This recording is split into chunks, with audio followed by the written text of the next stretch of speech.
Hey, welcome to the Learn with Sandra show channel. My name is Alexandra, and it's definitely so good to have you back on this channel today.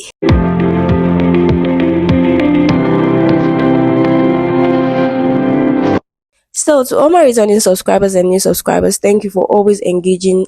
I see your likes, I see your comments, and they are so encouraging. And I must tell you, they are even more rewarding because they keep me going. They encourage me to put out more stuff, to put out more content, despite being a typical Nigerian with a 9 to 5 and several side hustles, right? And still having that desire to teach and learn as well. I'm so grateful for this community, okay? So I want to use this opportunity to also wish you well for your upcoming exams. I know it is slated for 24th or 25th of April 2025 thereabouts.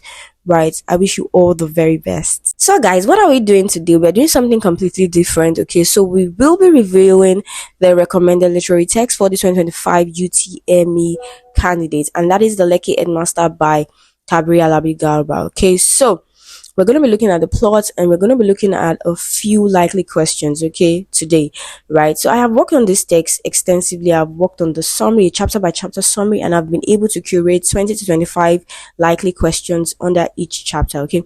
So you have over 250 questions to practice with after reading the text. So please, it is expected that you read the text before going through the likely questions, okay?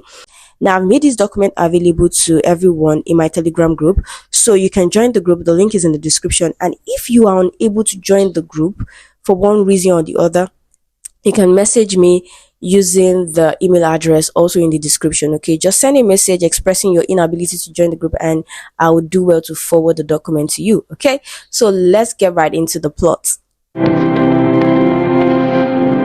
The entire story evolves around Mr. Beppo Adewale. Now, the story begins at Stardom School, where Mr. Beppo Adewale unexpectedly breaks down in tears. Now, this incident stirs a lot of people, including the school management, the staff, the entire students, and their parents. They were all concerned about the incident. Now, as the narrative unfolds, we begin to understand Mr. Beppo's deep attachment to the school and the community, and we begin to understand his character as a true and beloved leader. Now we finally get to learn why Mr. Beppo breaks down in tears. He has to relocate to the UK. Now, Mr. Beppo's decision to relocate to the UK creates tension as he weighs his personal aspiration against his deep connection for the Stardom schools and its community.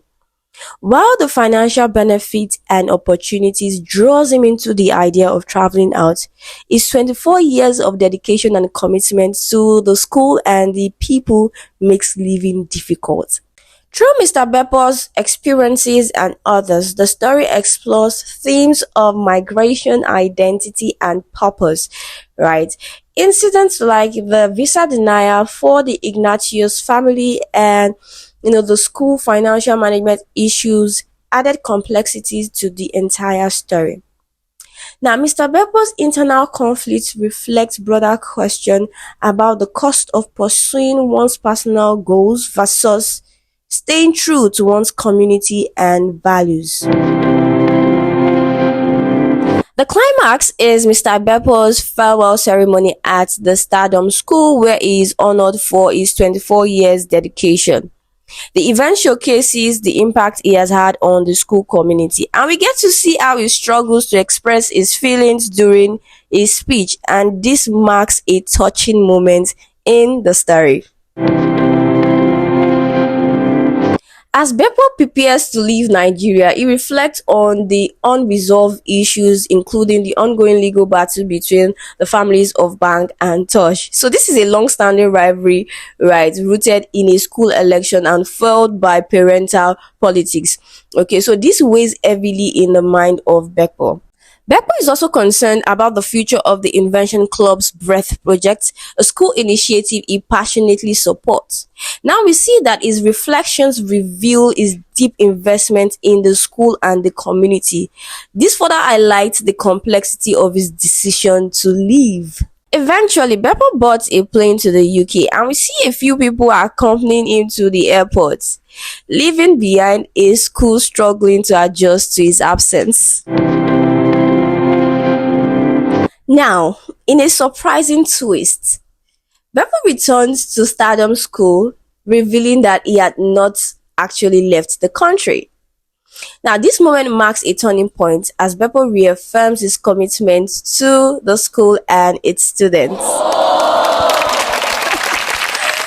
So, this is such a beautiful story. The story concludes on a note of renewed purpose and dedication, highlighting the deep bond between Beppo and the community he serves. Okay, guys, so here's my 2 cents, my personal opinion about the text. To start with, I really enjoyed reading this text. I love it compared to the Life Changer or Sweet 16. I believe the lesson you get to learn from this text is life changing, is super important, and that is personal values, right? Knowing what your values are. And no matter how big your dreams are, big your goals are, big your aspirations are, if they don't align with your personal values, you most likely would not find fulfillment doing them. It's as simple as that. Now, I knew what personal values were, but I was also conscious of it, especially its impact, until early this year when I read The Subtle Art of Not Giving a F by Mark Manson. So you guys get to learn about this now. So I'm really envious of you all. So it's really, really important. And so while many of us may be furious about Beppo's decision of forfeiting the so-called opportunity of jackpotting, it was easy for him to do that because it does not align with his personal values in the first place. So even if he eventually travels out, right, to the UK, he wouldn't find fulfillment thereafter. So there was no point, right? So personal values are super important. You might not be able to identify that now, but you should definitely read about it. Find a mentor to guide you through that, to help you identify what your personal values are. It will help you in the long run to make decisions in every facet of your life. Okay, so before we go into the likely questions, just for the record, I want to talk about the narrative style. Okay, so the writer uses the third person narrative style, specifically omniscient. Okay, so omniscient in the sense that we see that the narrator provides insight into the feelings, the thoughts, the motivations of various characters. We see more of Mr. Beppo's, but then we also see the feelings and thoughts of Mrs. Ignatius, Sade, Ladele, and so on and so forth. Okay, so it is the omniscient third person. Okay, so let's go straight to the questions. So I will be picking randomly. I have over 250 likely questions, but I'll be picking questions randomly. Okay, so let's start with the first one. So which of the teacher is known for his humorous comments in the school? The answer to this question is definitely option B, Mr. Adu, right? So we can find this on page 10. He's called the clownish teacher. So the text references him as the clownish teacher, and we get to have a feel of that from page 10. Okay, so he knows how to break the ice. He knows how to make the environment or the atmosphere less tense and just make everybody laugh. Okay, so the answer to this question is definitely option B. Okay, so why did the school's MD decide to call Mr. Beppo's wife? So the answer to this question is definitely option B. She thought his distress might be related to missing her, and we can find this on page 9. Okay, so let me read. Right, I wonder if he is not missing her badly, the MD said. So we can find this on page 9. The answer to this question is definitely option B. Question 3. So what nickname did the student give to the principal, Mr. Beppo? Okay, so the answer to this question is option B, and we can find this on page 8. Okay, so let me read so that you understand the context. Okay, Stardom student called him principal with PO because he never got tired of saying the pronunciation of principal should not end with PA. It's PRINCIPL. Beppo would emphasize. So I hope you get the gist here, right? So in a bid to correct their pronunciation, right, the students have translated it to Po, right? Principal, right? So the answer to this question is definitely option B. Okay, so why was Mr. Beppo hesitant about relocating to the UK? So the answer to this question is definitely option B, right? It was emotionally attached to the student and to the school. Okay, so we can find this on page 10. So let me read for more context.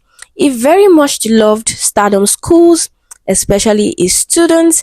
He cared about them, wanted to continually be part of their growth. He found no sense in leaving them behind in a developing nation and joining the crowd working to further advance the United Kingdom.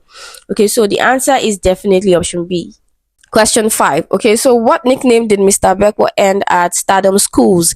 The answer to this question is definitely option C, the Lekki Headmaster, the title of the text itself. And we can find this on page 10 as well. Okay, so the foundation school remained constant in its professional history, especially because of the nickname it's bequeathed to him, the Lekki Headmaster. Okay, so we can find this on page 10. So the answer to this question is definitely option C.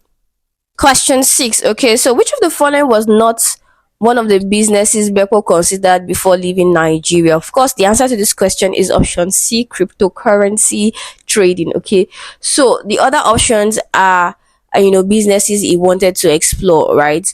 So let's look at the text on page 12. Okay, we see that Beppo would also not mind establishing his own school. After all, he had gained a lot of experience about teaching and school management. Then another paragraph, we see Beppo considered farming, food, and sachet or bottled water businesses. When you read further, you see an option he would readily chew over was buying a bus or a cab and leasing it to a driver. So the answer to this question is definitely option C. Question 7. Okay, so how long did Mr. Beckpo serve as headmaster of Stardom Kiddies? Okay, so he worked in the nursery and primary school before being promoted to the secondary school. Okay, so let's go to the text on page 10. Of the 2 decades plus Beckpo spent at Stardom schools, he was headmaster at Stardom Kiddies, the nursery slash primary ham, for 4 years. Okay, 4 years. So the answer to this question is definitely option B, 4 years. Question 8. Okay, why did Beppo feel that Mrs. Ignatius was overstepping boundaries? Okay, so the answer to this question is definitely option A, and we can find this on page 19. Okay, she discussed personal issues with him, specifically marital issues with him. Okay, so the answer to this question is definitely option A. Question 9. Okay, so what was the currency conversion rate mentioned for $1 in naira? Okay, so the answer to this question is definitely option B, 1,600. Okay, and we can find this on page 20. So let us read. Okay, with a dollar exchanging for as much as 1,600 naira in black market. So the answer to this question is definitely option B. So what did Banky say in his speech that sparked controversy? So the answer to this question is definitely option B. He called his opponent's father an ex-convict, and we can find this on page 42. So let me read. Okay, instead of voting for the son of an ex-convict, cast your vote for me. You will never regret. Okay, so the answer is definitely option B. Okay guys, so we finally concluded today's session, today's tutorial, and I'm sure you've learned so much. Okay, do well to engage with my video, like, share, comment. Okay, I would love to read them all. Okay, thank you for staying tuned till I see you in my next video. Bye.